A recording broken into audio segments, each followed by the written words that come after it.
Hello, everyone. We made it. Episode 40. The big 40. Same age as I am, at least on my driver's license. Anybody that knows me would tell you emotionally I'm much younger. So, some cool things about this episode. One, obviously, the guest. I got to sit down with a good buddy of mine, Josh Bridges, who really the only words that could be used to describe him would be badass and tiny when it comes to height. I don't know if he qualifies as a hobbit or a dwarf. I like to think of him as both of those things, but he's a badass for sure. And I'm sure he'll listen to this and get mad at me, but I'm just joking, Josh. It's all right. He's an awesome guy. I've known him for a long time. I actually put him through SEAL training, and we ended up serving together at Team 3. So a pretty good history inside the military, and our paths cross consistently outside of the military as well. So that's one great aspect. Now, there's another cool aspect to this particular podcast as well, actually for the next 4. And what I'll say about what I'm going to do here in a moment is that my litmus test for sponsors of any kind, whether that's in the skydiving world or the base jumping world, I will not work with brands that I don't actually use. Meaning I'm not going to, if somebody reached out to me for, what would be a good example? In the skydiving world, if they reached out to me and they offered me a helmet, and it was a helmet that I had tried in the past or something that I had not used previously and I had already found a solution that works for me, regardless of what the offer is that came with that helmet, I'm not going to take it because I don't want to talk about something that I don't actually use, and I don't want to be involved in a business relationship with a product that I can't necessarily speak intimately about. Now, occasionally, you get an offer that comes to you that's, maybe it's a little bit harder to pass up for whatever the reason may be. And today, or actually I shouldn't say today, recently I got one of those offers, and it came in the form of a sponsorship or an ad read for the podcast. And for this particular product, I have zero experience using it. I know a lot of people that have, but I personally have zero experience. But the reality is, I kind of look at it as a once-in-a-lifetime opportunity or a 4-time-in-a-lifetime opportunity. So I'm going to go with it. But I'll just tell you right up front, I don't have any personal experience with it. I just couldn't pass it up. So before I begin with the ad read, if you have kids listening, maybe be a good time for earmuffs, because this particular product is tailored towards more of an adult audience. Here we go. This episode of Cleared Hot is brought to you by BlueChew.com. BlueChew.com. What's Blue Chew, you might ask? Let me tell you. It's a pill for your wang. As guys get older, things start to wear down a little bit. And specifically what we're talking about, from what I've been told, is bedroom performance. So for you guys out there who are having an issue in the bedroom, maybe you're looking to clock in at a little bit of a longer time. Maybe you want to go those few extra rounds. Go to BlueChew.com. It is the first ever chewable that takes your performance to another level. So check out these stats. The same active ingredients as Viagra and Cialis. So they work, right? I couldn't tell you because I have never tried it, but I've heard good things. Since they're chewable, they work faster than a pill. You can take them anytime you want to. You can take them in the daytime, at nighttime. You can take them on a full stomach or an empty one. And it's cheaper than both of those other pills, the Viagra and Cialis. So it's kind of a no-brainer. And the cool thing about BlueChew.com is you don't have to go to a doctor's office and sit there with other dudes with wang issues because they come straight to your house. Blue Chew ships straight to your door. So here's the deal that Blue Chew is offering to the listeners.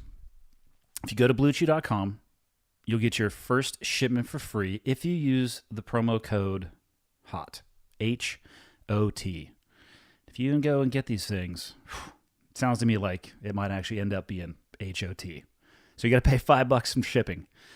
BlueChew.com, BlueChew.com, promo code HOT. They're prescribed online and by a doctor here in the U.S., and they're made in the USA.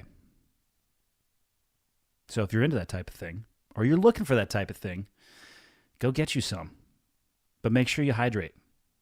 Make sure you stretch. Maybe consider it to be more of a marathon than a sprint. I don't know. I just don't know what you're into. But if you're into this, it's a pretty good offer. And that's it. Episode 40, cleared hard or hot, whatever you want to think of.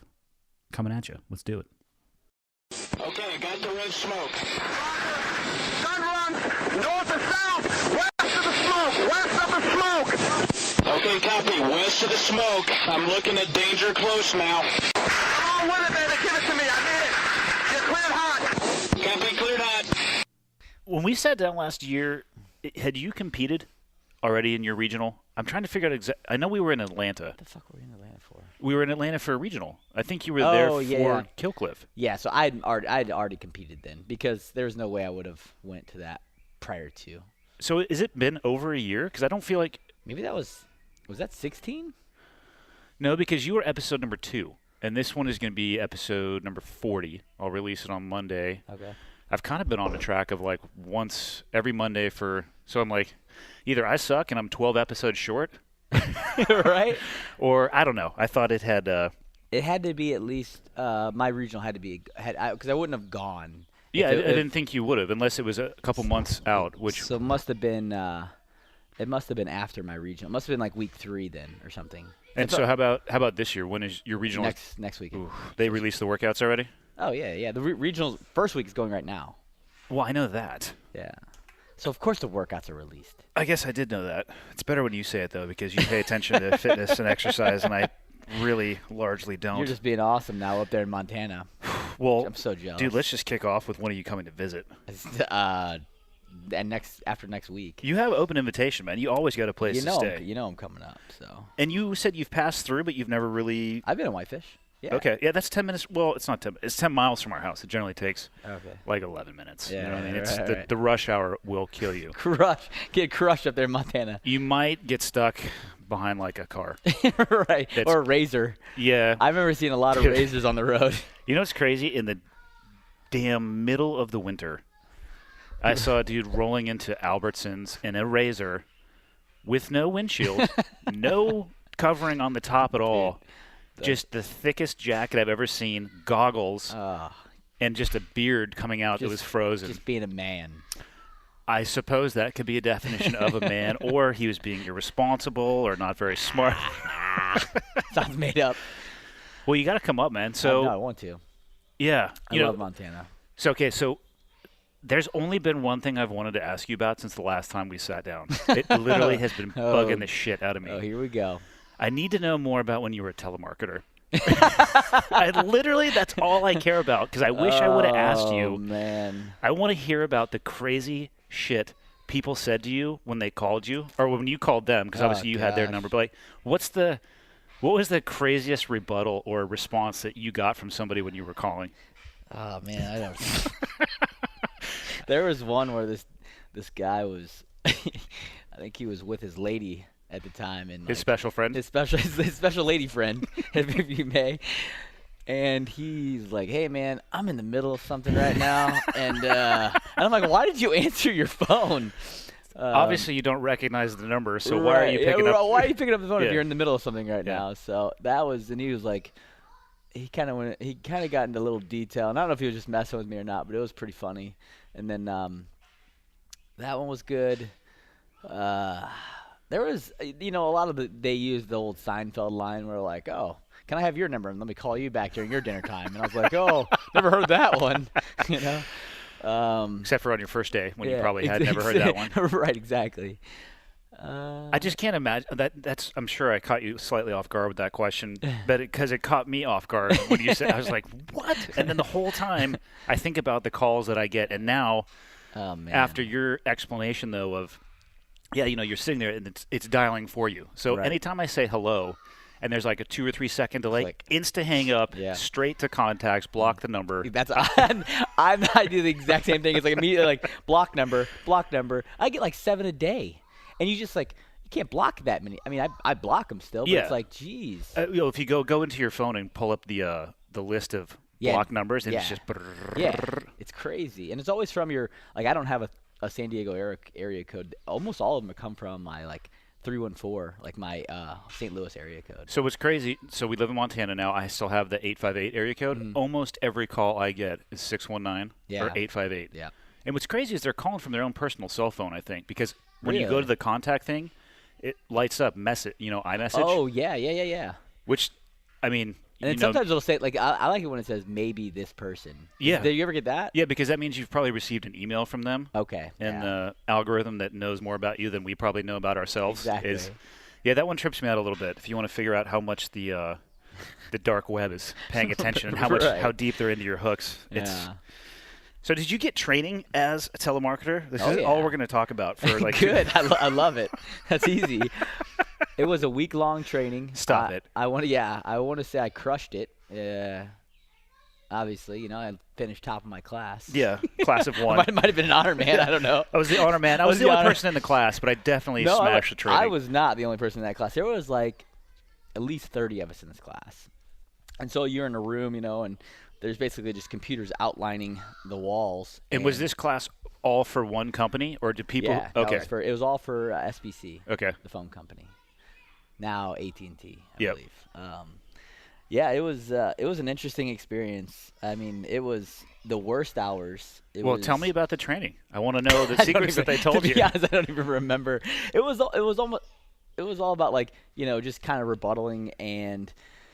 Oh, I love the rebuttals. I like to play with them sometimes. I mean, it's the rebuttals are straight from a script. Yeah. It's not like their own made up rebuttals. It's just like blah blah. And you don't even get anything if you like make sales. It's like there's no motivation whatsoever in these places. Well, and you're saying you're not even control the phone dialing. Like it hangs up and it's already the moment. Oh God. So you would what I used to pray for? I used to pray people would put me on hold for like 30 minutes, and I would sit there and I would deal with it. And all of a sudden, like 30 minutes later, they would hang up, and I'd be like, yes. That just wasted 30 minutes of my day. It was crazy. Or people would be like, hold on, I got another call. Can you hold on for me? And I'd be like, sure can. Yeah. Because then I could actually like sit there and relax. Yeah. Because the moment you hit end call because the person hung up, or if the person hung up on you, like it was just like beep right in your ear. Beep, another call. Beep, another call. And you're just like, and then you had to actually like dial something into the phone to take your breaks. And you only got 2 15-minute breaks. And if you took any more, then, like after a while, you'd get a little talking to. Yeah, it's coming out of your paycheck, son. Hey, buddy. We don't pay you to take breaks. Right. Time is money. That has to be illegal. 2 15-minute breaks cannot be. And an hour to lunch, obviously. But it was was mighty kind of them. Right. Right. Good dude. And you did it for over a year. I did it for a year and a half. There was one time I did get bumped up into where I was inputting stuff into the computer, so I was no longer on the phone, and that was like the best 3 months of my life. I was like, this is amazing. And you were literally just, I can't even remember what it was, but you were literally reading an Excel spreadsheet and putting it into a computer, and I was like, this is amazing. You were just importing data off a. Yeah. Oh, wow. And that was so much better than actually. Yeah. Telemarketing. Yeah. I remember the days when like a strawberry milkshake was the best thing in my life, and then you get some more life experience. You look back and like, that strawberry milkshake is still pretty good, but right. I got a little bit more perspective now, and things are maybe a little bit better. Man, I'll tell you what, that job was an experience, and I think that every person should do it for at least a month of their life. Everybody should have a job to realize how you never want to do something like that. You should be forced to have a job that sucks. Yeah, that you don't want to do, but you have to do it to pay your bills. Right. And then because if everything's gravy and you don't have any appreciation for it, and you can't quit, you can't like. There's no quitting. There's like a little whining allowed, but you can't. Right, quit. Yeah, you can whine to like your friends. That's okay. That's life. But when you say, hey, you raise your hand and go, I quit, and you go, no, get back in the pool. No, you can't. Yeah. I'm like sorry. the foreign students who used to try to quit during the tread, and I would say, you can quit in 4 minutes and 15 seconds. Yeah. Or I accept your quitting. I accept your DOR. However, finish the evolution. Right. I want to allow you to quit right now, but you can quit in 6 months. Oh, my God. When you have to go back home. Did I tell you about when they would drop their weight belts? No. They would do it consistently, right? They would always drop their weight belt. And they would try to come to this, the side, and I'd just push them off. I think, I need to describe this evolution. You know what? You describe the evolution because you went through it the most recently, and then I'll describe what I did to these poor people. So was that the tread? The tread. Yeah, the tread. Okay. So basically, you have two twin 80s on your back. You have a weight belt and which are scuba tanks. Twin 80s are scuba tanks. Yeah, sorry, scuba tanks. And you got your fins on, and you have to tread water for 5 minutes with your hands out of the water. Yeah, the crease in the wrist is generally the criteria that has to be out of the water. And it seems like people either crush it, or they really, really, really don't crush it. Right, which typically means drowning. They get close, and it's funny. Most of BUD/S as an instructor was pattern recognition. Like, I could tell you 10 seconds before somebody passes out underwater what it looks like, right? Because they start the chicken neck, and that's okay. It's when the bubbles start coming out with the chicken neck that you got about 5 seconds. Right. So you see them down there, and they're like, you're like, all right, you good. I need to go to the surface. Yeah. I need to get a breath because we're about to have a party downstairs. And you go down, and then, start tapping them on the head because they're about to go out, and you know the deal. You've been through it. So the tread, pattern recognition, the monkey hand was the first indication that things were going wrong. And I don't know how to describe what I'm doing with my hand other than flexing every muscle and joint into like a It's like a claw. The claw. Because most people will start, they have like a nice bladed hand, their fingers are together, and they're relaxed. And the smart people, they take a deep breath, they just put their head in the water. It's not that hard. No. I say that I came from a water polo background. So for me, those evolutions where it was like treading water for me, and drown proofing, I was like, oh God, thank God. Like I would pop my head over water and hear them going, Brad, and quiet and peaceful. Quiet. So that didn't bother me. But, these people, they start and they're relaxed. And you can tell almost immediately. One, you can tell because you can tell they're sweating while in the pool water while holding on to the edge. They don't want to let go and they want to get out there. But yeah, it starts with the rigid hand, and it goes from this nice blade and just starts clawing in, and that is the indication. That is the indication that you're going to have a problem. And the most beautiful thing you can see is somebody who's sinking down and their hands go underwater because you can't use your hands, right? If you bring your hands down to assist, you're done. So they slowly start sinking, and you see them, and they're looking up, and they're screaming, but all you see is bubbles. It's just, So it's more beautiful than like a sun setting over the ocean. What a beautiful sight. So during my tread, I remember I actually failed the first time I did it because. And you get 4 attempts, so it's not like a make or break. Yeah, you get 4 attempts. And the only reason I failed was because actually my weight belt just started slipping off. And it just started to come off. Yeah. And I was like, gosh damn it, I felt it to start to go. Yep. And I'm like, I'm trying to like spread my legs out even wider to kind of hold it up. That ain't gonna work well for you. And it's like, and all of a sudden I'm like, so, I'm at like chin deep, kind of treading. And all of a sudden I'm like, whoop, I'm like up here and I'm like, and all the instructors just like whoosh. Yeah. And then the guy actually, Bridges, why are your nipples out of the water? Right. The instructor goes down and he grabs my weight belt and he throws it over one shoulder and it just completely. Oh yeah, you get started listing backwards. It was like I was started going sideways and I was like, okay, this is enough. So the students, the foreign exchange students, which we really had no ability to not pass. Like they're getting the participation trophy award at BUD/S. Yeah, whether I say they shouldn't be there, whether they fail every evolution, our job is to largely provide for them an experience and make sure they don't die while receiving the experience, right? Right. So most common, they would do the monkey paw, and then boosh, weight belt goes, and they're like, I quit. I want to come to the side. And it's like, no, get back out there. And then I would have another instructor come on, like, hey, watch this guy for a second, because I'm going to go get the weight belt. And it's going to go over the back of your twin 80s. And it gets stuffed down on your shoulder straps. Yeah. Now it's not coming off. No. And then it gets real. Then they'd start firing their life jacket because it has a CO2 cartridge in there, which is fine because I know where the manual release knob is. And I would just sit there and look at him and make eye contact and just as they slowly as it started. And at this point, they have their hands in the water. They want it out. And I even had a student just come up full ballistic missile submarine on me and just bear hug me. And I had a snorkel, so I just took a breath through it, just like a nice deep breath, just and let it out, and we just started sinking. And Let's I'm go, relaxed. buddy. I just Yeah, right. stopped him. He grabbed me. I was like, oh, okay, well, let's go for a ride. We Yeah. just started going to the We'll go to bottom. the bottom of the ocean. Halfway to the bottom of the pool, he did not want to partake in that ride No. anymore. Yeah, of course you didn't. I do that with my boys in the pool all Yeah. the time. Oh, you wanna jump on my back over and over again? Okay, let's go to the bottom of the pool and hang out. Yeah, I don't even know how in the hell we started talking about the tread, but goddamn, I missed that evolution. We were talking about quitting when you did but you couldn't quit. Yeah, that is Yeah, exactly what yeah. happens. Finish the evolution. Yeah. Just, I accept your resignation. However, Right. finish the workday. however, you're gonna go ahead and take about 50 more calls on that telemarketing. Yeah. So and get that call waiting out there, buddy. Come on. I tell you what, man, though, I'm sure people ask you all the time, too, about buds. Like, what's it like? And my goal is to try to express them. You actually don't learn much. Right. It's really difficult. It's a selection process, and you get taught later. Like I taught in the diving phase. And I'm sure I told your class, like I told every other class, do not go out diving on the weekends. You guys don't know anything about diving. Right. This isn't a diving test. Right. This is a test about managing stress and Yeah, you your got it. ability to follow procedure. There was something there I was gonna tell Is you. there? Yeah, Got you it, got dude. it. You got it. That was in the cave. Now it's probably on the floor. No, I wiped it on my pants. It's not Your a big dog deal. can get it later. Good. But yeah, tell them, like, the purpose of this test is stress. Stress, I wouldn't say inoculation, but management. Don't go elsewhere and try to get crazy with this stuff. No. Like it's not a lot about learning. It's really difficult. And it's funny to me how many people I encounter who think that after BUDS you're a SEAL. Yeah. Right. Oh yes.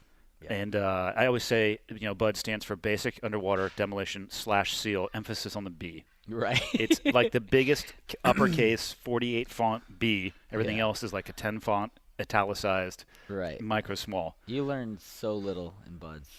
And which is the point of it. That's exactly no. You're right. Exactly. So it is. It's just. It's so funny because, like we said, like everyone thinks that you're this, like you're a bad dude if like you're. Yeah. Oh man, this dude's a SEAL after he graduates BUDS, which isn't even close. And I always tell people like, BUDS isn't even the hardest thing we do. Not even close. I mean, think about back over your career. For myself personally, I was way colder after BUDS than I ever was during. ever. And I feel like I was more exhausted from at least a mental processing, mental acuity perspective later. Oh my. Way hotter and way more pain. Right. Well, I mean, the stuff you do, like even like and the deployment's like its own beast, right? Yeah. When you do stuff like that, Just the occupation, the grind of the occupation. right. The workups that you would do, Yeah. And I feel like you were probably, I don't know, maybe you weren't ever in a Jocko workup, but I would augment. I went Okay. out there with like Zog's okay, troop yeah, to yeah. give them a little bit of off the bench support. Oh man, I'll tell you what, that guy. I tell people that all the time. I'm like BUDS doesn't even compare. Yeah. BUDS doesn't compare to one training trip that we would do Yeah. during those workups. You know what I think makes the training trips harder though is the mental, not mentally tough aspect, but you're required to have skills on top of toughness. Yeah, exactly. It's So your brain is focusing on all the techniques and all the shit you have to remember. right. And again, I try to tell people about being a SEAL. It's the jack of all trades, right? You're a master of none. You're Yep. constantly fighting with not being current because you'll dive for 2 weeks and you're like, okay, guys, we're going to go jump. And you're like, ooh, I haven't done that in a year and a how half. do you practice parachute again? Right.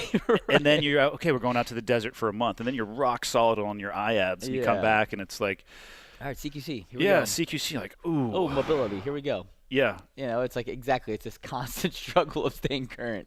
But that's what makes it hard. Like the job Yeah. the job is physically hard, but if you layer on top of that, you need to have ability and capacity and a skill set of some kind. Right. Which in BUDS you don't have to have a skill. No. Well, I should take that back. The skill is don't quit. Yeah. Right. And yeah, Can you get kicked in the nuts and keep moving? correct. You know. And another thing I constantly tell people is that BUDS and the SEAL teams don't screen for character, No. which is why there's weeds in every yard, right? course, we yeah. have. Are you paying attention at all right now to the SEAL community? Like what just happened on the East Coast? Which one was that? Is that the guy that got hit I think with 10 dudes just got kicked out on the East Coast for No. drugs.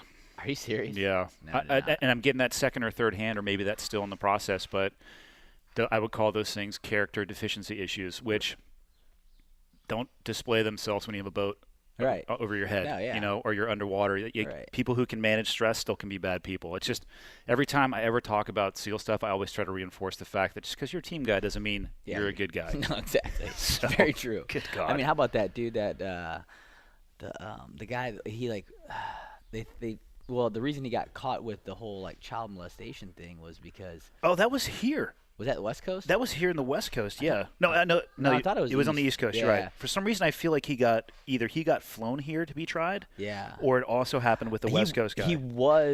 I think he was a West Coast on the East Coast when it happened because he went through. I put him through CQC training. Okay. I didn't remember him. I remember the name. But I did too. I didn't remember his face. Yeah. And but that story. Oh my! I hope the pictures on the phone. Yeah. Right. So like, and the reason he got caught with the phone stuff was because a woman turned him in, right? Yeah, a woman. They think he raped a girl, or a girl basically like he had a night with some girl, and then she woke up and didn't know what happened, and so she went to he dropped her off at the front of the base, and then she went and told the guard, and then they went and like confiscated his phone and went through his phone, and then found like him molesting a little girl, or allegedly, whatever. I don't know if it's all whatever. It was crazy though. That story was mind blowing. Yeah. And again, like just like you said, occupation and character are not the same thing. No, not at all. Yeah, be very careful and cautious with who people put their trust in for sure, because there's some snake oil salesmen out there. For sure. In good old uniform. Yeah, exactly. So let's talk about what you're doing now. I have a feeling you're moderately. Actually, before I talk about what's going on now, fill me in on what happened at last year's games. How'd that go for you? Just great, man. I loved it. No, I think it's important. Like, I mean, one of the last questions I asked you, I think the last time we talked, is whether or not you think you could win the games. And I know you go in. I mean, I've known each other for a while. I know you take it super serious. Like, you're dedicating your life to it.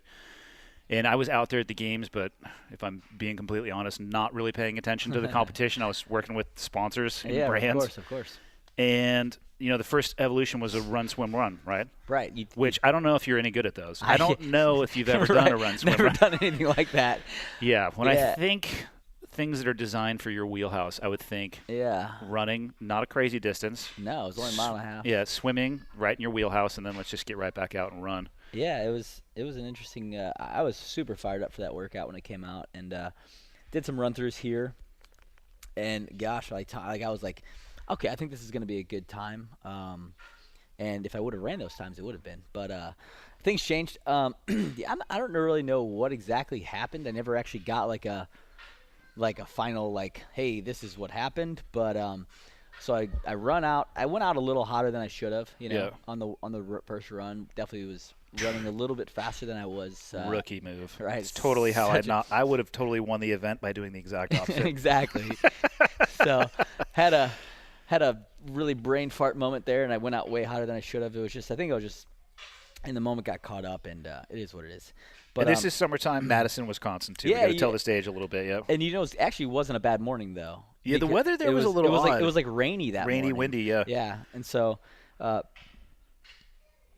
hit the water. I think I was like third or fourth in, maybe fifth. I can't remember the exact number, but front of the pack, doing well. Yeah, I got in that water, and I've never felt so uncomfortable swimming in it. And it brought me back to my very first PST test in a pool at a YMCA where I was like, I'm gonna drown on this 500 meters. I think I was doing breaststroke on that first PST, and I'm pretty sure I did quite a bit of breaststroking on that swim this year. And I've been working on my swim, so it was I don't know. What do you think it was? What caused you to feel uncomfortable? I think I was out of breath and I couldn't breathe, but I was like all chest breathing. I couldn't get a deep breath and start to. I couldn't come down and relax, which swimming I typically can. Yeah. I can actually get into a zone and relax, and I started to just gulp down that Madison water, and it was delicious. And it's just like Fiji water, right? Yeah, right. Exactly. Basically, comes straight out of a bottle, one of those square bottles. And so I got out of the water, and I was so disoriented, and my legs were cramping, and it was the most. Where'd you come out of the water? You went in third to fifth, and I probably. I mean, I don't know. I got passed by a lot of people on that run too. So I'm not sure where I came out of, but it probably if I had to guess 20th or 25th. Okay. And so, because I think I ended up in 37th or 6th. I don't even remember the number, but it was basically almost last. Yeah. And so I got out of the water, and my legs were cramping. I couldn't run, and then so I finished like whatever I finished, like 36th, 37th. And then like after that, like I don't know what happened, if it was something in the water, if it was something prior to the week I ate or something, but I couldn't get off the toilet, and so Your body was in rejection mode? yeah, it was just anything that was like water was going in and it was coming straight out. Wow. Food was going in, it was coming straight out. I think between the first event and the second event, I went to the bathroom 8 times, not number 1. Yeah. And so I couldn't keep anything. I couldn't stay hydrated. I was super dehydrated for the second event. I almost was like in my head like, I don't know if I should get on this bike or not. Because the second event was the bike event. Yep. What was the name of that event? What's that called? That event where you run with the bike over? God, I should know this. Cross cycle or cyclocross. Steeplecross? No, cyclocross. Cyclocross. Okay. Cyclocross. Do you think about getting IVs or anything for fluids, or is that even an option for the athletes? I don't know. I don't think it's legal in WADA, but I think it is for medical, like for only if it's a medical case. Okay. So you probably have to go down for that medical issue though for them to throw, right. throw Yeah. an IV in you. Yeah. So yeah, it was just kind of like I remember, and there wasn't a big gap in between event 1 and 2. I want to say it was maybe an hour and a half or so, and so I was just like, well, I'm gonna get on the bike. It is what it is. I'll just say it's mud if it's there's something on my leg. Perfect. Yeah. Pre-planning the explanation. Right. And then event 2, I was actually pretty pumped on because I love biking. I do a lot of mountain biking and was actually excited about it. Again, the same thing was happening where I just could not pedal. The cramping that was going on in my legs was unreal. I've never even felt any. I've never even had cramping like that before. Even in all the training volume that you do leading up to all that. Yeah, nothing. Yeah. I've never. I think I just try to, I stay pretty hydrated. So didn't have any issues. I've never really had any cramping issues before. And then, it was just bad. And where'd you net out after that one? I was pretty low on that one again. So I was probably I was sitting in probably like 36th place, 37th place. I can't remember. So it was a great start to the day. And then we had, I like to say I started off weak and faded fast. It's my running technique. I like to start off slow and then just really taper it off from there. Right. So then the last event of the first day was a snatch muscle up workout, which I was like, this is going to be great. It's designed for you, yeah, your body type, yeah. And I couldn't breathe. I felt like someone, I felt like I was doing the workout holding my breath is what I felt like I was doing. So it was great. I loved it. The same thing again. I remember I had to wear I wore some knee sleeves because it was a squat snatch. Yeah. And I remember I went to take off my shoes afterwards, and I just went like this and like grabbed the back of my heel with my left foot, and I remember I thought my calf was gonna rip in half. Oh. It was like a full muscle seizure and a cramp. It was a full muscle seizure. It was just I was like, I had to sit down. And it took about probably 20 seconds for it to go away, and it was awful. And I was like, well, it's gonna be a good weekend, boys. This is awesome. It's going exactly as I planned it. This is exactly how I had it written down. So you get done with day 1, and the reason I asked you about the games is because I'm curious as to what do you tell yourself going into day 2? Because mathematically, right, for people who aren't familiar with the games, how many workouts did you guys end up doing? 11? Was it? No, it's typically like 14. So it's a lot. Yeah. In 3 days. So let's say 15 for even number. Yeah. Or not an even number, an odd number. Mathematically, though, at some point, Yeah. okay. Your chances are slim to none. Yeah. You're probably not going to win. Chances of making the podium, questionable. And then there's a cut, too, right? Saturday. No, they don't do cuts anymore. All right, good. Now you do the full field stays the entire weekend, which is better because I think so. Because then there's actually a chance to make some movement in the leaderboard where if you make those cuts, it's a lot less likely to have that movement go on. Yeah. So, and again, I asked you because I know you had a plan going in. Yeah. I knew where you were the last time we talked. Right. I know what you thought about the games. So you get handed just a massive bag of dicks, right? It's the only way to describe that. And I think it's important to talk about because people get handed those all the time, to include myself. Right. So the transition from day 1 to day 2, and knowing you have to be there the whole weekend, you're probably mathematically eliminated from finishing where you want to. Right. How do you keep yourself in it? What do you tell yourself? At that point, it was just like, well, you came here, you prepared this whole time. Yeah, you didn't go quite as well as you'd hoped. Got a little off script, to say the least.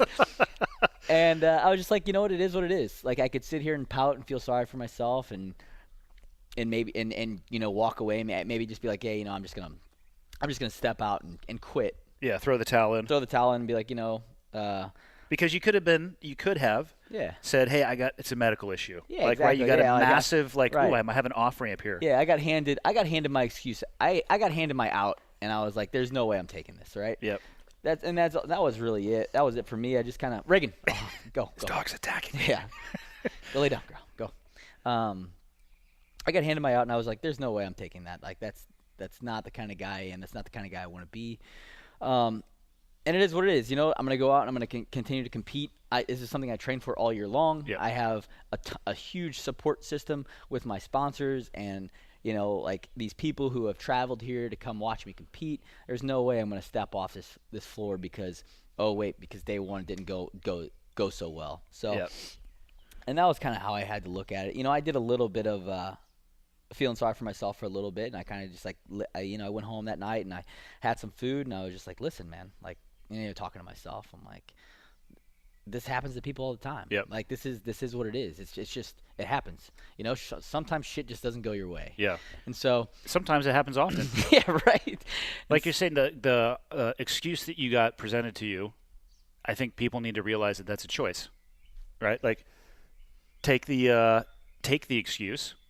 Yeah. If you want to. Yeah. And don't take it. Right. It's a choice. Nobody's forcing you to take it. I think the difference that separates people is if that you call that an intersection in the road, is the direction that you take on it. Yeah, for sure. Because I get those choices all the time. Like, it's like, I don't want to wake up early. Right. I don't want to do this. I don't want to do that. Yeah. And then I look, I'm like, well, this is why I do this. This is why I do that. So I tell people do the hard thing, right? Always. So you have choices in life, and every choice has an easier answer, and everyone has a harder answer. I say go to the harder one. Always. Like my kids, they don't understand this lesson because they're little shih tzus. They like to put toilet paper on top of the toilet paper roll in a vertical fashion instead of undoing the cardboard and putting a new one on and throwing the other one away. They're like, it doesn't matter, Dad. I'm like, well, it matters if that laziness impacts when you go have breakfast and you instead of putting your dishes in the dishwasher, you put them on the sink. Yep. And then that decision gathers momentum, and then you go to pack your backpack, and you weren't paying attention because you don't really care. It's like, I'm just going to wad up my stuff and throw it in my bag, and you get to school and you don't have your work. Right. Or you decide not to do your work. Like, I try to teach them about momentum. Right, for sure. On the good and the bad side, because both of them build, for sure. Definitely. The little choices. I like what you're going with that is basically like, it's the little choices in life that make the big things happen, like make everything work right. Like just getting up and out of your bed, making your bed. Yeah. Like that's just like, okay, well, I got my bed made. And I have to explain to people when they use, who was it? It was not McChrystal. It was McCraven. McCraven. Yep. You have no idea how many times people said, "Hey man, do you make your bed every morning?" And I go, it's not actually about making your bed. Right. You understand that, right? Yeah, right. It's about doing something disciplined first thing in the morning. And then they go, oh, I thought it was just about making your bed. Like, God damn it. You're missing the entire point of what he was saying. Yeah, I mean, what he was saying was so amazing and so impactful. Small, disciplined actions that gain momentum and will have a macro impact on your life is what he was actually saying. Yeah. Like up in Alaska, I remember like the cold weather training. They always emphasize like how you packed your gear, and then how you when you were out in the field how you unpacked it and if you repacked it, and just like gypsy camps. They'd always tell you like the first person that gets shot in a patrol is the guy who has the gypsy camp looking backpack. Oh, 100%.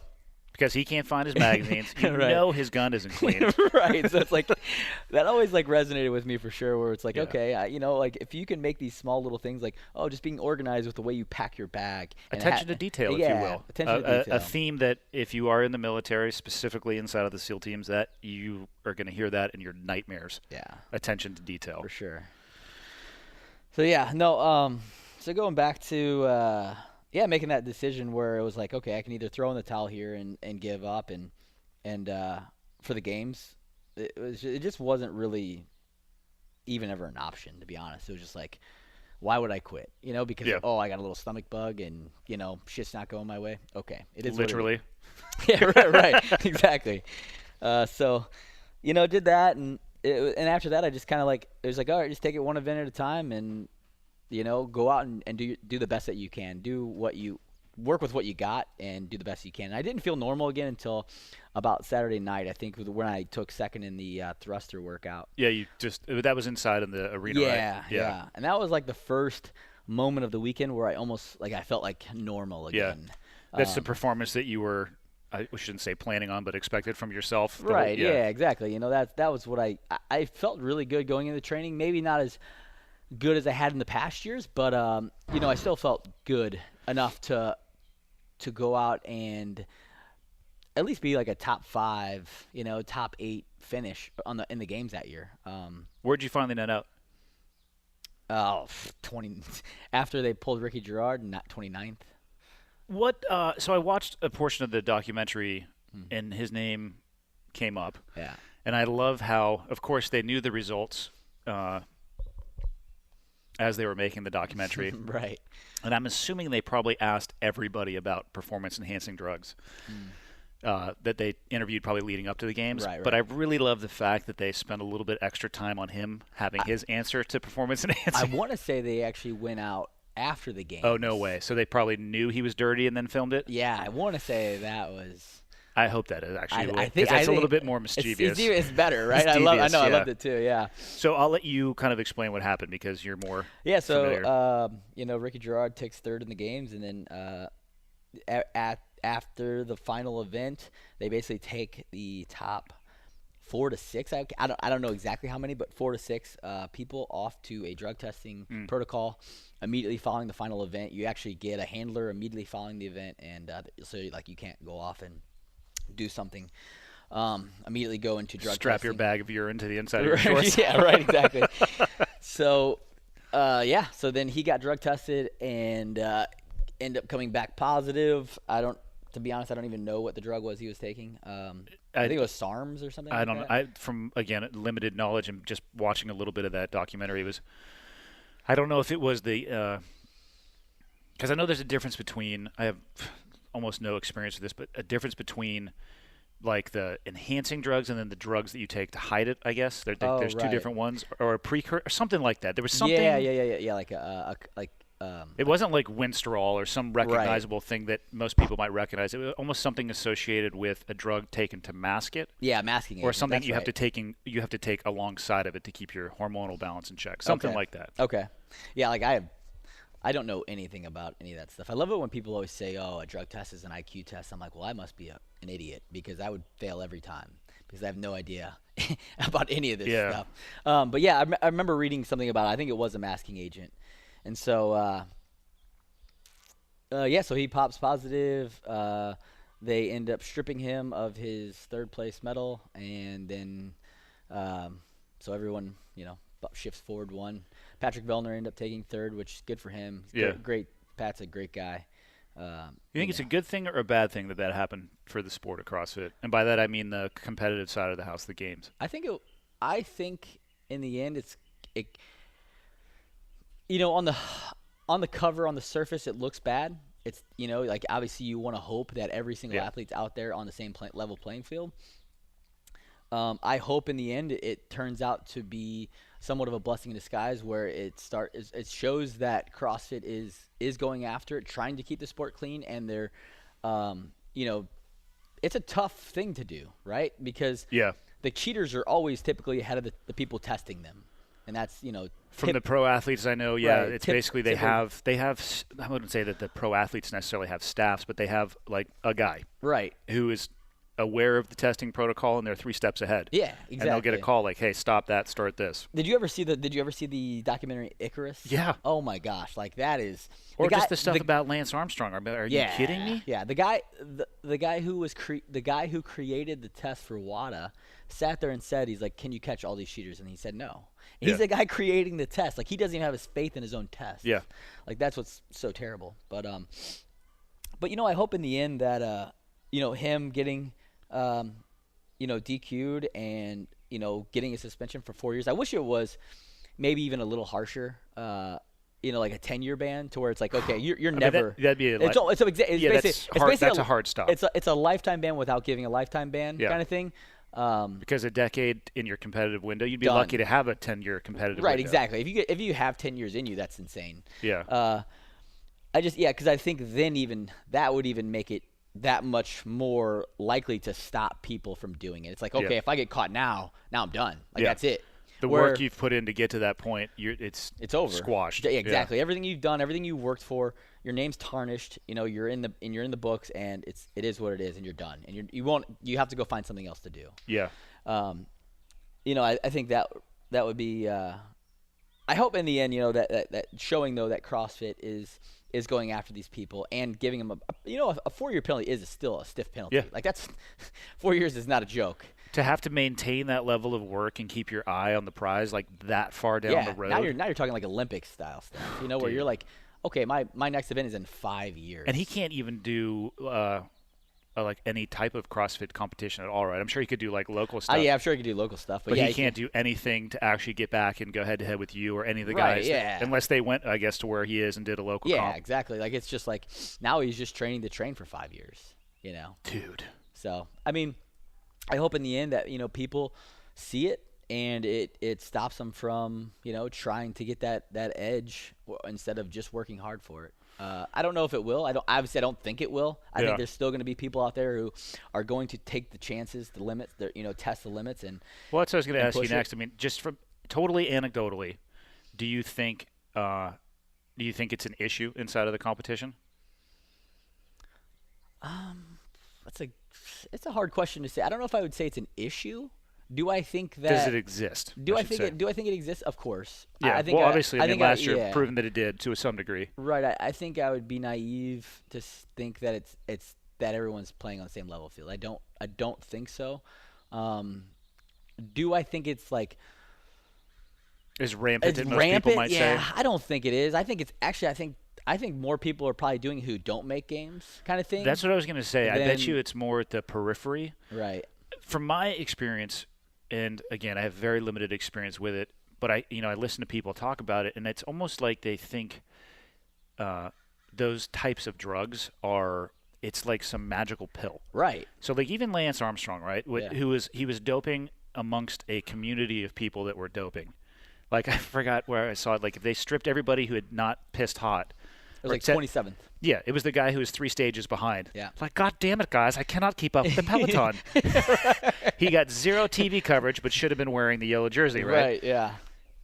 But, I mean, you look at Lance's training protocol leading up to the tour, even though he was on that stuff, it was insane. I mean, the guy was still probably putting in as much, if not more, work than other people. So even in the stuff that you do, you could take that, but if you skip the hard work, you're not getting anywhere. No. I mean, and that's why I would hypothesize completely out of my ass guess, with no insider knowledge at all, that it probably is the people who are right at that fringe who are willing to put in the hard work, but they can't figure out, like, dude, how the hell do I get across this next line so I got a shot at the podium versus being in the in the crowd watching you guys do your thing. Yeah.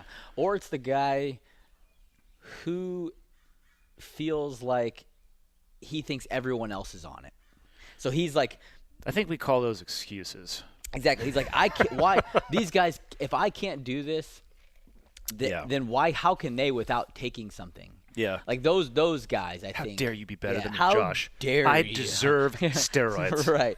So I think there's, that aspect to it too, where it's like they just, and then you have, the social media and all the hearsay talk about how every person at the games is on steroids, which is just not true. Well, and it's easier to say that than juxtapose your training regimen with theirs. Right, exactly. And their discipline. Like, I mean, I know you go through cycles, get the competitively. Like, I'm sure you have cycles with your diet and your training volume, but you dial your shit in for long periods of time. Yeah.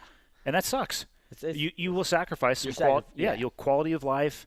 You're going to miss things that like trips to Montana, which would be amazing because you're doing thrusters, which you can do in Montana. That just sounds awful. Hey, Josh, you want to come to Montana? No, I'm doing thrusters. I got thrusters to do today, bro. How about Thursday instead lift day? Damn it. No, but and I see that with the younger like kids in their early or late teens, early 20s, like they're making that choice, right? They're putting in that effort, that discipline, and it has a consequence to it. Yeah. And for a guy who looks at, I mean, the people who compete in the games, they look ridiculous, right? Right. Because of the amount of work you have to put in. It's easier for people to say. And, I mean, shit, I have judgmental thoughts towards other people, too, who are way better at stuff than I am. It's like, whatever. Like, Yeah. I could do that, too. Yeah. It's easier to say, hey, they're cheating, as opposed to exactly. their work ethic Right. is better than mine. Their Exactly. discipline is better than mine. Right. They never want to point the finger at themselves. They want to point the finger at someone else, being like, they're doing that. They're not doing that legally because I can't do it. Yeah. Where instead of being like, I don't work hard enough, I don't sacrifice enough, I still drink, on the weekends. I Just still on stay days up that late. end in Y, Josh. Right. Yeah. Just on days that end in Y. I still eat, cheeseburgers, hamburgers, and burritos and pizza every night, which I kind of did that for a while, but Hey, it's the difference between taking the easy choice or the hard one. exactly. And you guys, you and the people who compete at your level, they make the hard choice for long periods of time. Yeah. Which is, I think, what eventually gets a lot of people. It's just they kind of crumble under that weight. Yeah. Very, very true. So obviously the games didn't go the way you wanted. Did that? I'm gonna hypothesize that lit a fire under your ass for this year. Yeah, it got me thinking. Just a little, knowing the kind of guy yeah. that you are. So yes, Right. I mean, so there is some good that can come from that, because is it something that you look back on and you're like, nope, that shit ain't happening again? Yeah, for sure. You definitely never want to have that mistake happen again.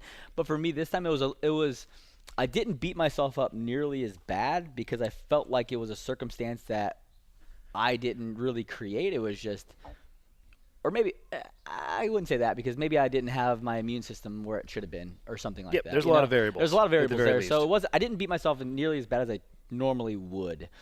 I just chalked it up to like, okay, I need to make a few adjustments here, and kind of see what's going on with my body, why I wasn't able to fight that off, as well as maybe some other people, because I'm sure other people drank that water or did something else the same as I did. And there's only like one other person I knew that kind of got sick after that swim. So again, came home, took a little bit of time off. My body was really define that, because I'm thinking that meant you took Thursday off. No, man. This was the first year I took 3 weeks off. I literally did nothing for 3 You're weeks. so lazy. And it Three was whole weeks. 3 whole weeks. And You disgust me. and I felt awful, and I felt worse when I came back. I was like, that didn't do anything. That was no good at all. I'll never do that again. Do you think it's because of the volume you're used to, though? Like your body's used to such a yeah. crazy volume, and you let it. I think it was. It was weird. It was just like I didn't like it. My mind was I was losing my mind. Really? Yeah, it was just awful. I would think that almost, even though it might be a painful experience, it might be like a healthy reset for your endocrine system, your immune system. I kind of hoped it would. Yeah. But it didn't. I still felt really bad. I wasn't recovering. I wasn't sleeping well. So I went and got some blood tests done.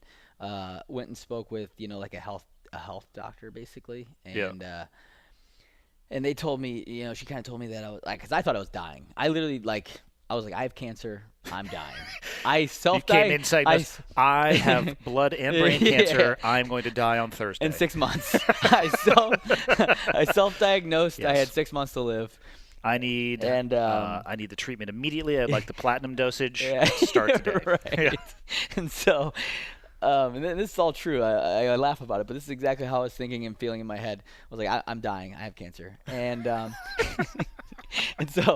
and so she's like, you're not dying. You don't have cancer. You are definitely going down a path that you probably want to veer off of. And so, your diet's. I mean, because she's like, I want to see 30 days of your diet. So she was more like a holistic health professional, like Exactly, all-encompassing. Yeah, all-encompassing, but with blood work and Good. stuff like that. And so she's like, I don't want you to change anything. I want you to eat like you would normally eat for 30 days. Yep. And I want you to take a food log. And then I want you to, sleep durations, how you're sleeping, all that kind of stuff. And then we're going to take blood work. And then after that 30 days and after that blood work, we're going to change some things. And then we're going to show you in a month, like blood work again, how you're changed. So it was very eye-opening. My food log for 30 days is insane. She's like, do not hold anything back. If you eat one cookie, write it down. If you eat a pistachio, write it down. She's like, I don't want you to start eating better because you're writing it down. Yeah. I want to see exactly how Well, she you needs eat. that baseline. That Exactly. makes total sense. Right. She's like, that's what happens a lot of times. People come in and I tell them to give me a food log, and then all of a sudden it shifts. Broccoli Right, and chicken yeah, breast. right, exactly. It's like, so I was very honest, I was like, oh, if I had a beer, I had. So what'd you go with? What kind of things were in that food Oh, log? dude, you don't even. It literally looked like it looked like a 12-year-old kid who didn't have parents was feeding a child. What was your go-to? Like your happy Dude. food? I mean, I was on a solid 3-day rotation of hamburgers one night, a burrito the next night, and pizza the third night. What's wrong with that? Exactly, right? And at least having a beer almost every night, probably a few cookies. Yep. Lunch. There'd be days where it would be like, I always ate eggs for breakfast. I just always eat eggs for breakfast. I'm not like, I don't know. I like breakfast, and I'll have pancakes or something every once in a while, but not very often. It's just I'm too lazy to make them. So it's like eggs for breakfast. So breakfast starts out okay, but that was it. It was like 4 eggs, and that was it. Or 3 eggs, I think, and that was it. And then lunch would be a hamburger or a burrito. Strong. And then dinner would be a burrito or a hamburger? A burrito or a hamburger. A beer, some cookies. And I'm like, man. And That's not that bad. it was. I thought you were going to say like lunch, bag of Doritos, No, I side actually, of a chocolate milkshake, I actually ate some, I ate food. It just wasn't good food. Yeah. Or healthy food, I guess you could say. And so, that was pretty eye-opening. And she's like, man, this is, you're on a bad path right here. Like, and she's like, you don't, and all the symptoms that you're telling me is that your body isn't able to handle, like gluten and dairy. And I was drinking a lot of milk. Yep. And gluten and dairy. And I think that'll help with your sleep. And so she wanted me to go on a cleanse, and I couldn't do it. Like like a juice straight cleanse? up, not a cleanse, but just like removing. There was a lot of stuff being removed. She wanted me to remove coffee. I was like, First off, I was like, where did she get her degree? Lock it up. Yeah, where did you get your degree? Online? Right, University of Phoenix online? Like, shut your face. Lock it up, lady. Yeah, you're out. You're fired. So I used to do 2 cups of coffee. I switched to since then I cut it down to 1. Yeah, you were telling me that when we were Yeah. texting back and forth. Yeah, so I only do 1 cup of coffee now a day. Is it 64-ounce cup? No. It's literally just still the same one. The I redneck think guzzler it's- from 7-Eleven just folded the brim. It's this 1 gallon jug of coffee. That's It's all I do. a cup. See, It's I taped it right on the side. It says 1 cup right there. Sir, that's a gallon. No, so I do the 1 cup. It's only 10 ounces of coffee. And she wanted me to cut that out, like no sugar.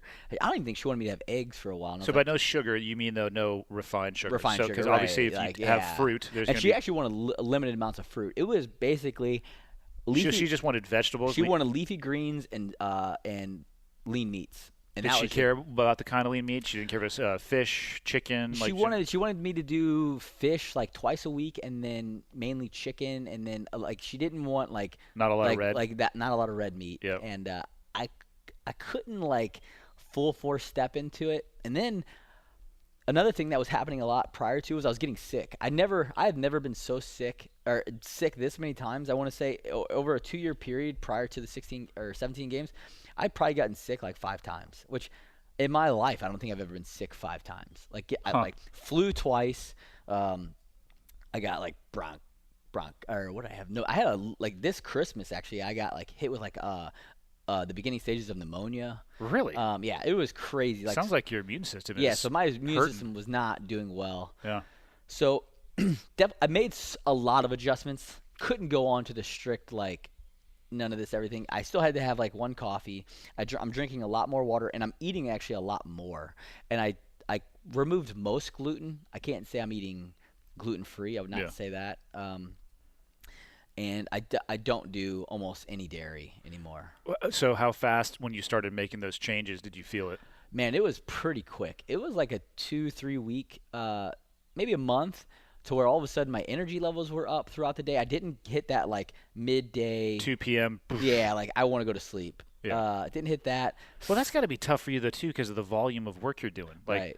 I don't understand how you are not napping constantly. You know, I definitely still like get tired a lot, but I'm like, okay, I can. Now I feel better that I'm not having that 2nd cup of coffee. Yeah. That 2nd cup of coffee was kind of like, it just felt like a crutch too, And I know exactly what you're talking about. Yeah, and now it's the like, afternoon one for me is my 6th, though. Yeah. This second thing is ridiculous. Yeah, it's like you need to redouble your efforts. Don't get me wrong. I still think about it every day, that second cup of coffee. I'm like, man, I could really use that. Yeah. That's actually on really stressful days, I still have it. Yeah. That's like my – that's we'll like, cut that part out in case she listens. It's fine. Right. I don't, yeah, so it's like – I'm like – it's so funny how things change in life to where it used to be like, oh, man, I'm having a bad day. I'm going to go home and have 5 beers. Now it's like, I don't even care. I'm going to have my second cup of coffee now.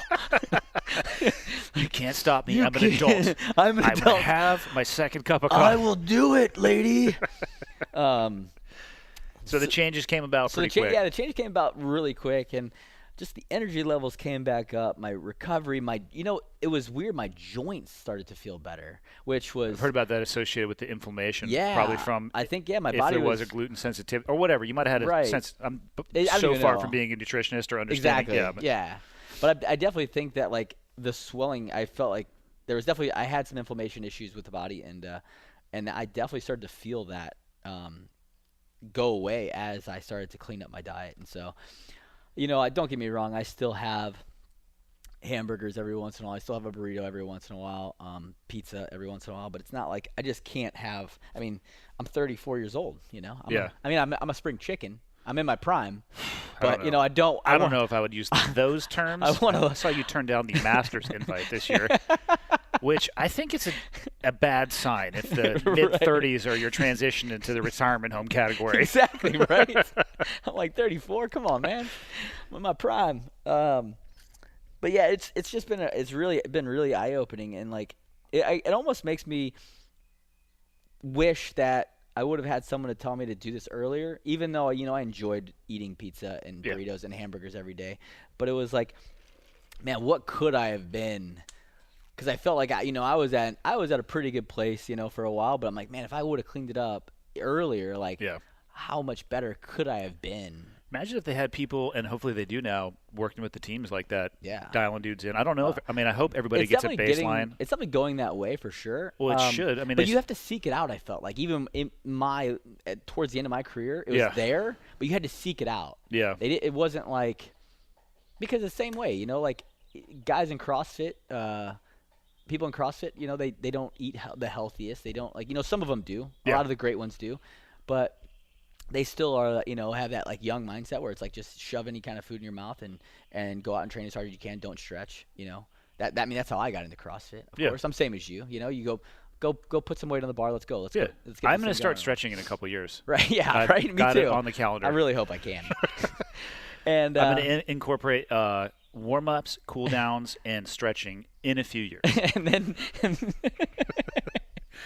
but then it's programmed. And the team is the same way, like you have these guys who are, a lot of them are great at athletically and then great at they have athletic ability. Yeah, athletic ability, but then they, they booze like it's insane, and then they, eat like crap, and man, like, and so they have that same mindset where not a ton of them are seeking out that information, where if they did. Exactly, it could just prolong their careers even longer. It gets a little tricky. I'm sure you would agree too. Like when you're local, it'd be easy to roll down to the gym and talk to those people, and then you go to Nyland for a month, right? Like it gets a little tougher. You're traveling. Then you get overseas, and you're like bitching MREs. My diet is completely outside of my wheelhouse, and I'm gonna eat this one and then go to the bathroom 5 days from now. It's gonna be fun. It's gonna be great. That's gonna come out looking like a brick. God, I loved watching people. Who had their diet like so dialed. They had to have jet fuel. And then you get overseas, you're like, is that diesel working for you? Right. How's that working? Right. Yeah. Are you taking protein powder out in the field? Is that why you're out of water? Because I see you where they're making a shake. It's like, and they crumble, right? Yeah. So I would say for the military people, it's a balance. Like it is. Get yourself to the 80% solution, but my theory is you have to be able to function on diesel fuel for sure. Occasionally. Yeah. If you need your 6 ounces of chicken breasts and your protein and your creatine, right. And you find yourself out in the desert hiding under a rock, you might be screwed. you just might end up screwing It is. yourself. It's so true, though. I completely agree. I remember my last deployment, I had like 2 of these Stanley cases filled with like baby food packets. And I remember I reached out to a baby food company because I knew I wasn't going to get vegetables. And so I just got like this. Oh, you'd get vegetables. You'd just die if you ate them. Yeah, right.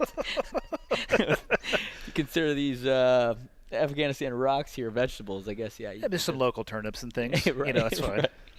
Man, I had like a whole Stanley case of like baby food spinach packets, and I had never even thought about that. That's a great idea, actually. Yeah, I carry those with me everywhere, and then I remember. God, I wish I had a picture of that. Right. I would just torture you with that picture. Of course, it'd be photoshopped into many other colorful things. But yeah, it is a lot harder in the military where you're constantly traveling. You're And with the constantly on deployment road. cycle too, and there would be times where you'd probably be separated from those 2 cases. I mean, you never know. You might get surged somewhere and Right. those are gone for a month. Yeah, exactly. Yeah, it gets tough for sure. Yeah. So what's next, man? I mean, obviously you got this year. So now, the regionals is on the horizon here next weekend. I'm pretty fired up for that. You already tested all the workouts? I think I've gone through every one of them. No, I think I have one more. I'm kind of doing like a regionals weekend this weekend again. So yesterday I did the first 2. Today I'm gonna do day 2. Tomorrow day 3. But I've done event 5 and I've done event 3 already. So how do they play into your wheelhouse? Pretty good. Yeah. I love this year's regional workouts. They're all really like they're all CrossFit. There's no. I didn't look at them. What are they? Give me a rundown of what they are. So day 1 you start out. Day 1 is brutal. Day 1 you start out with a 3K. It's a triple threes. We did the workout at 2014 games. It's 3K row, 300 double unders. Did you say 3K row? 3K row. Yeah, I'm already out. Yeah, right. 3K row, 300 double unders, and a 3-mile run. At the games we did it on the street. At regionals we do it on that beast. Oh, the right runner, there. the true form. Which one? The assault runner. How you like that thing? It's okay. Yeah, they're definitely different. I have a true form and the assault runner, and the true form they're both good. They both have their certain pros purpose. and cons. Yeah. The assault runner you can run fast, like it kind of turns over faster. Okay. So you can run fast. Get up to pace. You can get up to speed pace faster. Yeah. Where the true form's a little bit more of like I feel like pushing a sled or pulling a sled as you run because it's like it's super like you definitely activate hamstring. I was gonna say that glute. could get exhausting pretty fast. So it's more like a sand run maybe then, like you got that extra resistance, or it's just actually not, sand wouldn't even replicate it. Yeah, sand because you run different in sand. I feel like you like foxtrot in sand, where it's just different. You still run properly, but it's just harder to like you have to really pull. Hold on, what did you just say you do in sand? Foxtrot, man.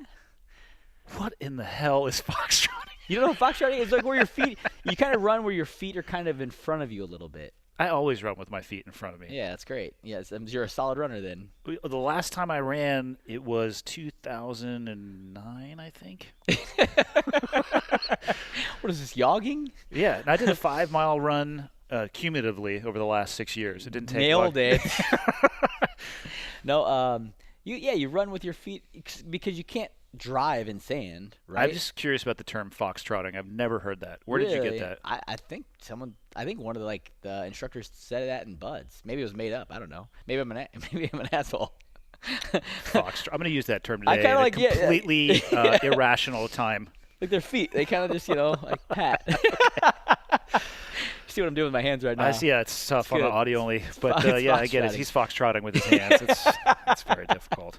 It's hard to explain. Yeah. So you get the triple threes. It's a new technique. Yeah. So start with the triple threes, and then you go into Linda. Yeah, the barbells of death. 3 bars of death. So Yeah. and they use the average weight of last year's competitors, which I think was 195 pounds. Oh, that's great for you. Yeah. So no, I you know what's so funny is when they announced that bench and the 195 is fine. But Linda's one of my favorite workouts. Yeah. Anytime I get asked what's your favorite like a girl workout, Yeah. it's either Linda or Amanda. So Linda, for people who are unfamiliar with CrossFit, you get 3 barbells. It's what is it? 1.5 times body weight deadlift, right? Yep. Mm-hmm. For 10 reps, first round. Yeah.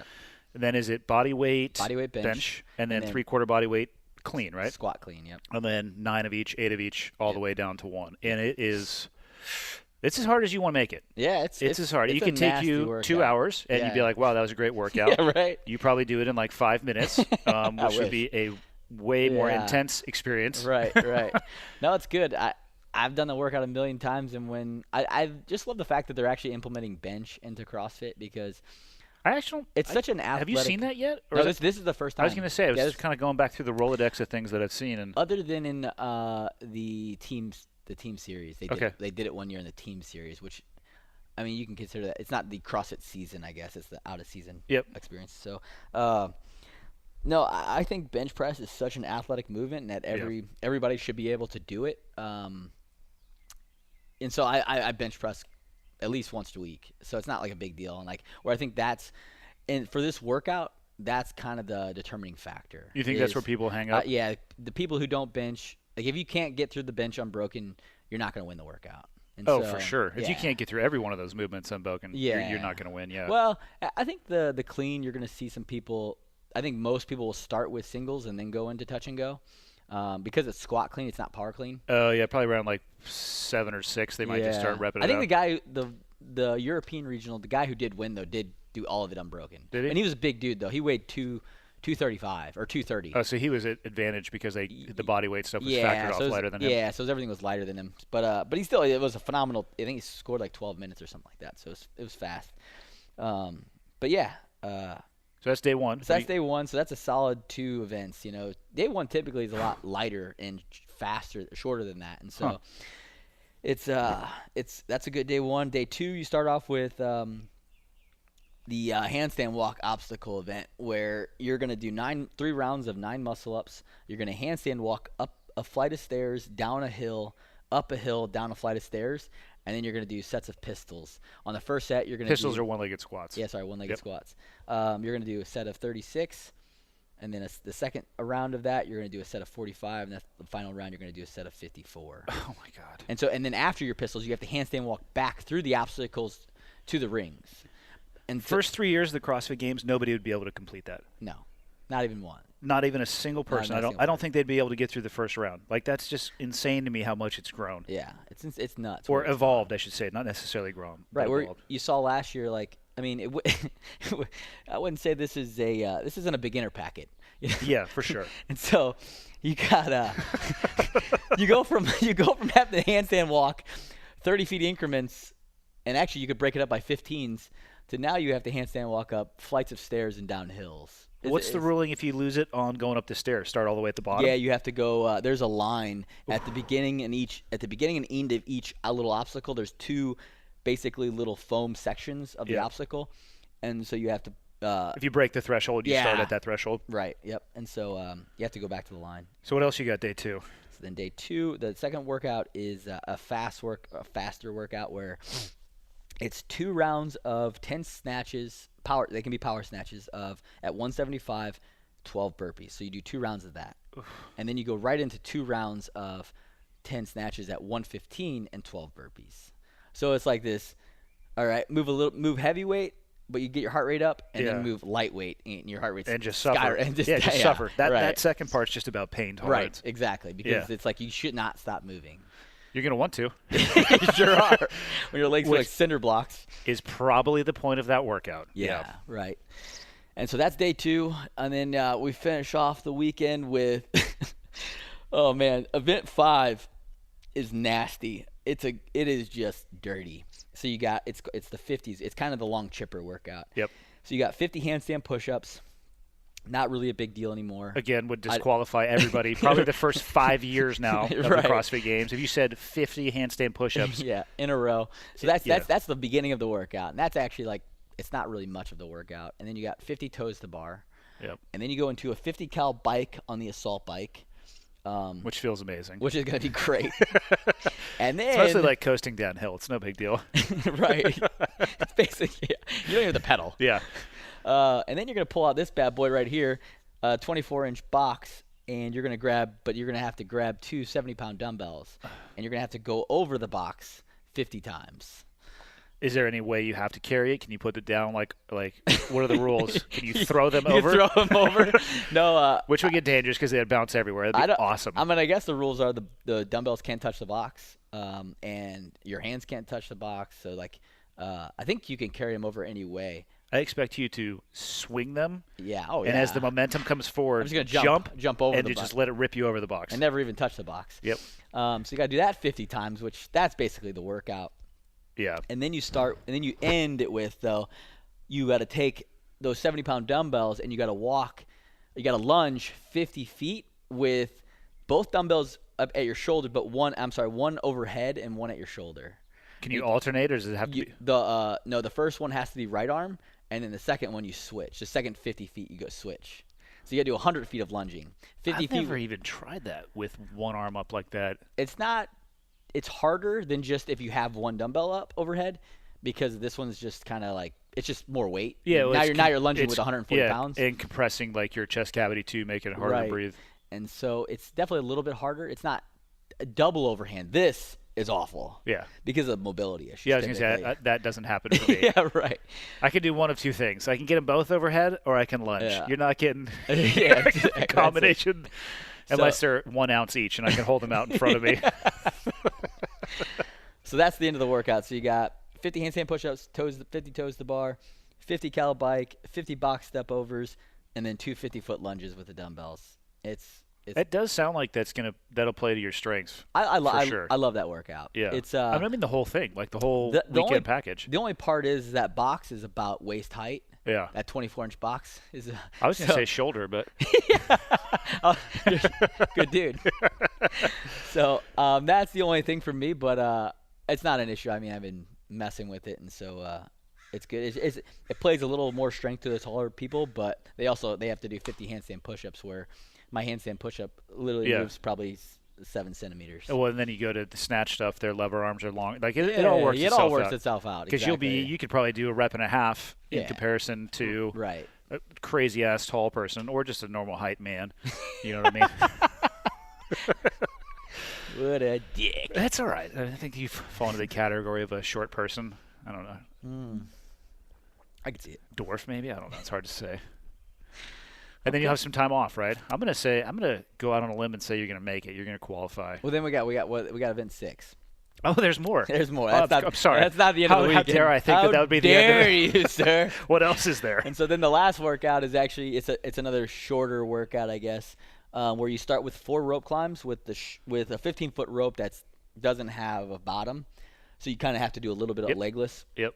And you start with 4 reps. You do 16 thrusters at 155. Damn. Yeah. 3 rope climbs, 12 thrusters at 155. 2 rope climbs, 8 thrusters at 155. Those thrusters can be punishing. 155 is no joke. It is no joke. But again, year 1 of the CrossFit Games, it was power clean and then jerk 135. Right. 5 reps. And when I think it was either Dave or Greg pulled the little it was heavy. It's a ball heavy. out, he was like, ooh, heavy push jerk. People are like, oh, God, what's it going to be? 135. 130. And people are like, ooh. That's stout. I don't know if I can do that. Yeah. I mean, like now people are like, are we warming up that's here? That's the first warm-up weight. Yeah. Yeah. It's I just wonder if that trajectory can continue. Like it has to reach a point. It'd be interesting. Yeah, I think so. I think it's gonna. It's you kind of look at the strongman stuff and see where that's going. Where what those guys are doing is incredible, but it kind of feels like it's moving up at such a smaller increments now. Yeah, they have a micrometer out for their improvement. Like the dude's lifting 1,000 pounds on deadlift, like goddamn, and then the guy's like 1,001. Yeah, gotcha. Nailed it. Yeah. Put the clips on. Yeah, and that record holds for 3 years. Right. They're at the upper limit, I think, of what's possible in that world. And it's kind of like track, and I think it's like everything where. Okay, so your 100-meter dash, or a 100-yard sprint or whatever, a 100-meter sprint is, it's like 9.7, and that held up for years, and it's like 9.68. It's like we'll stand forever. Crushed him. I just crushed them. So I think at a certain point, we're 11 years in now, and so I don't know. I think it'll be a little while before we'll see the the taper, get to smaller increments. But yeah, I mean, And then it'll be just based off creativity and how Yeah, you know what I mean. exactly. The recipe that you put together. I mean that's the thing about CrossFit too is it's anything. Yeah. Like it's like you don't even know what you're training for a lot of the times. I mean, you know the standard movements, but it's not like every other sport where you know what you're training for. It's like For sure. we could be going heavy. You could train all year long. I could do a 500,000 snatches. Yeah. And you won't see one snatch in the whole season. It's crazy. It happens. Right? I mean, how many muscle ups do you do in your off season? 0. You obviously. Obviously. Since you're asking me, the answer is 0. But you'll do. Gosh, if I count up the number of muscle ups I do, and then you do 27. Yeah. And that's it. Better be good at those 27. Yeah, though. right. Best 27 ever. Yeah, if you want to pay to play, you Right. better be good at those 27. It's just crazy, like how like the training volume compared to like what you'll see sometimes, or like you'll do 200,000 meters of rowing. Yeah. And then you'll see 500 meters. Or swimming too. Yeah, you know what I mean? Like, yeah, right, exactly. Because there'll be some kind of component. It's going to show up. I would say it's the volume of which it will show up. Right. But you better train like it's going to be a marathon. You better train for a marathon and you better train for sprints too. It's not even like you got to train for both. That's the thing is like it's always like you can't be a specialist in anything because you have to train. You have to be really well trained at everything. It's like I have to be trained to be able to swim a mile really fast, but I also need to be able to do 50-yard sprints. Yeah. Over and over and over again. Yeah. It's crazy. There's a lot of work that goes into it, man. I sit back and I watch you guys, and it just makes me tired. I wouldn't use the term fun at all. I wouldn't even use the term approaching fun. Well, that's because you get to go shoot animals with your bow and drink. That is fun. That looks fun. Sometimes you drink after, sometimes you drink before. It's hard to say. Sometimes you drink during. Depends on whether or not you want. Mid-shot. Depends on whether or not you want to be successful. Yeah, I'm not even at a year yet of bow hunting. I started this August when I go to Alberta with Dudley for elk. Oh man. Will be the 1 year. That's cool. It's been crazy, man. I've yet to repeat a species. Really? Yeah, I did the most recent hunt. I was supposed to go hunt black bear. I wasn't able to go. But before that, we were out in Lanai hunting axis deer, the most unbelievably beautiful animal, like the crazy white spots on them, and they're constantly switched on. Right. And if I had a machine gun, I would kill every one of the does because they just sit there staring at you and you go, meow, and you're done. You've been crawling on your face and you hear that noise and you're like, oh. Oh, man. You guys have a nice day because I guess my day's over. Right. So that was awesome. And then before that, we did some hog stuff. Where was that at? Where was the access at? Lanai. Oh, okay. There's like 20-some thousand on that island and maybe 2,000 people there. Oh, wow. Crazy. And then hogs before that, which was interesting because they all have like strengths and weaknesses. Yeah. Like hogs, you can't beat their nose, right? Because their whole body is based around their nose, but they can't see for shit. Right. Just stand still, be like, I'm a tree, I'm a tree, I'm a tree. You'll probably be okay, assuming you're downwind. And then before that, some deer stuff. And then there was we went to France to hunt chamois or chamois, which is, I think, a goat-looking thing. I hunted turkey for 2 days with a bow. I saw a blind, or I was in the blind and I saw a decoy. I actually don't know what a turkey in the wild looks like, so that was awesome. Turkeys are hard. Yeah, and we were involved. We were there for kind of like a competition, so you drew the land you were going to be on. So turkeys were either there or they weren't. Oh, gotcha. I have no idea if they were there or they weren't. I know the decoy was there because I stared at it for Obviously, hours. if you didn't find any, they weren't there. I don't know. No, yeah. Couldn't tell you. Don't know what they sound like in the wild, but I got a really good look at the decoy. That's what they sound like right there. Yeah. But for them, goblin. from them, they're saying their strength is their eyes. Crazy vision. Exponentially better than you and I. So if they see you, you're toast. Yep. And then the elk earlier in the season, and then some deer stuff. So it's been cool, man. I mean, I suck at it, which I think is why I love it so much. Right. It's hard. Yeah, exactly. Yeah. Yeah. And then the shooting component is just one thing aside. Right. And then, you have to actually be able to stalk these animals and find them, and then which plays to our benefit. For sure. That one, I'm like, oh, okay, I know this game. I'm going to put this tree between you and me. And yeah. Right. I could wear a red flannel if I wanted to right now, and you can't see me. There's people who do that, I think, actually. Like they're basically going out in red, white, and blue ski suits just to prove that if you know what you're doing, the animals aren't paying attention that much. I knew a guy in our training who, when we went through Scout, he would do his stalks in flannels, like bright flannels. Yeah. And if you do it right, you look at him, you look at him and be like, "You're an asshole." Dude, when I was going through the stalking phase of sniper school, I remember when I learned my really good lesson about dead space. Oh yeah. Because I'd been crawling on my face for like 45 minutes. And I hear, just this crunching noise on the dirt next to me, and I look over, and there's just a guy standing literally 2 feet to my right, looking down at me going, what the fuck are you doing? Right. And he just walks off. And I'm sitting there like sweating, sore, the best ab workout of my life because, you have your drag bag attached to your foot, and you're just doing this knee up to your stomach. Yeah. I can't do it anymore. And I just looked over, and it's like, how are you walking? Yeah. And I'm like, oh, there's a really huge bush right over there. And I just spent the next 20 minutes sliding over, and then I stood up and I walked. Yep. It's because terrible. I would like, they'd say, okay, your time starts now, go. And I'd just full back dive. Oh, yeah. Full on, just full back dive. And the next thing you know, like, you're like, where's the picnic table? Where are they at? You're right. I am not in a good position. And then I learned I would just sit there and I would find them first with the binos and go, tree, ditch, tree, bush. All right, let's go. Yeah, exactly. Yeah, it's get out there once fresh and once chipper. you learn how to do it, it's so much easier. Yeah. But first, you must suffer exactly. to understand and appreciate the bush and the tree. Exactly. Well, I'm going to let you work out because I know you got to do some more of the workouts, man. But there you go. Episode 2, episode 40. So I'll get back with you in like another 2 years because I'll probably mess up the release timing again. Perfect. At that point, you probably won't want to talk to me anyways. Oh, I will. I will. Right on, man.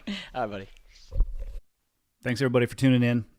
I hope you enjoyed the episode. I couldn't have had more fun sitting down with Josh. We literally sat around on the floor of his gym and just BS'd. Some of the best conversations I've ever had are environments like that, especially when you know a guy for as long as I've known Josh. So I hope you enjoyed it.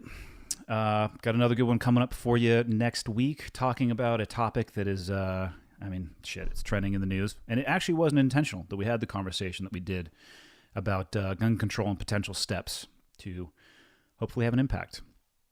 What else is going on? Just released the Danger Close t-shirt, which will make sense to people who listen to the podcast. I'm relatively sure it's going to be lost on just about everybody else, but that's okay because it wasn't made for everybody else. If you like the podcast, do me a favor, tell somebody about it. Share the links when I post them out there. And if you don't like it, go in or somehow get a hold of me and tell me what I can do to make it better. It's obviously not going to be something that everybody listens to, that everybody likes, but I'm open to any suggestions or critiques that you may have. A good place to make those suggestions or critiques would be on iTunes. Go on there and leave me a review. Good, bad, ugly, indifferent. Doesn't matter to me. You're not going to hurt my feelings. And I think that's it. And a reminder, this episode is brought to you by BlueChew.com, right?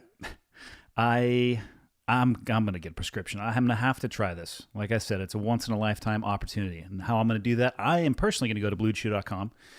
Has the first chewables, right, with the same active ingredients as Viagra and Cialis. You get your first shipment for free when you go to their website. You use the promo code HOT, H-O-T. It's going to cost you $5. BlueChew.com, promo code HOT. I want to see some social media pictures with the wrapping. And that's it. See you in episode 41. Later.